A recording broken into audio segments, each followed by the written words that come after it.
राक्षस हूँ। प्रभास की द राजा साहब ने सिनेमाघरों में रिलीज के 2 हफ्ते पूरे कर लिए हैं। इस दौरान इस फिल्म ने बॉक्स ऑफिस पर बेहद शर्मनाक परफॉर्म किया है। संक्रांति की छुट्टियों का फायदा उठाने के बावजूद द राजा साहब एक बड़ी फ्लॉप साबित हुई है। प्रभास की स्टारडम का भरपूर फायदा उठाते हुए फिल्म ने पहले दिन दमदार शुरुआत तो की थी, लेकिन फिर ये उस रफ्तार को बरकरार नहीं रख पाई और इसका बंटाधार हो गया। अब आलम ये है कि रिलीज के 12वें दिन से इस फिल्म के लिए चंद लाख रुपए कमाने में भी पसीने छूट रहे हैं। चलिए यहां जान लेते हैं द राजा साहब ने रिलीज के 14वें दिन यानी दूसरे गुरुवार को कितनी कमाई की है। द राजा साहब ने 14वें दिन कितना किया कलेक्शन। प्रभार की द राजा साहब ने मेकर्स की सारी उम्मीदों पर पानी फेर दिया है। हालांकि रिलीज से पहले फिल्म के बस को देखते हुए लग तो ऐसा रहा था कि ये बॉक्स ऑफिस पर कमाई के सारे रिकॉर्ड तोड़ देगी, लेकिन सिनेमाघरों में रिलीज के बाद सारी तस्वीर साफ हो गई। पहले तो इसे क्रिटिक्स से निगेटिव रिव्यू मिला, फिर ये फिल्म दर्शकों के भी पल्ले नहीं पड़ी। फिल्म की कमजोर कहानी और निर्देशन की इतनी आलोचना हुई है कि ऑडियंस ने इसमें दिलचस्पी ही खो दी। थिएटर में खाली सीटें इस बात की गवाह हैं।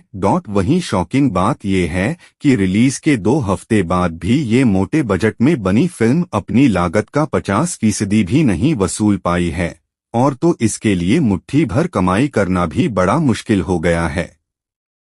ऐसे में ये फिल्म अब अपने एंड पर पहुंच चुकी है। इन सब के बीच फिल्म के कलेक्शन पर गौर करें तो द राजा साहब ने पहले हफ्ते में 130 करोड़ कमाए। इसके बाद 8वें दिन इसने 3.5 करोड़, 9वें दिन 3 करोड़, 10वें दिन 2.6 करोड़, 11वें दिन 1.35 करोड़, 12वें दिन 80 लाख और 13वें दिन 50 लाख का कलेक्शन किया। वहीं सैकनेल की अर्ली ट्रेंड रिपोर्ट के मुताबिक द राजा साहब ने रिलीज के 14वें दिन 51 लाख रुपए कमाए हैं। इसी के साथ द राजा साहब की 14 दिन की कुल कमाई अब 142 करोड़ रुपए हो गई है।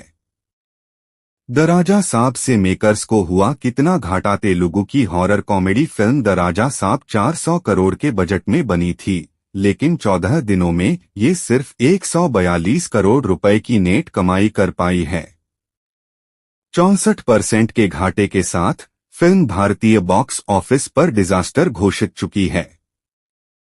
टॉलीवुड के लिए यह हाल के समय की सबसे बड़ी असफलताओं में से एक है, और प्रभास के लिए बाहुबली के बाद के दौर में राधे श्याम के बाद यह दूसरी बड़ी निराशा है।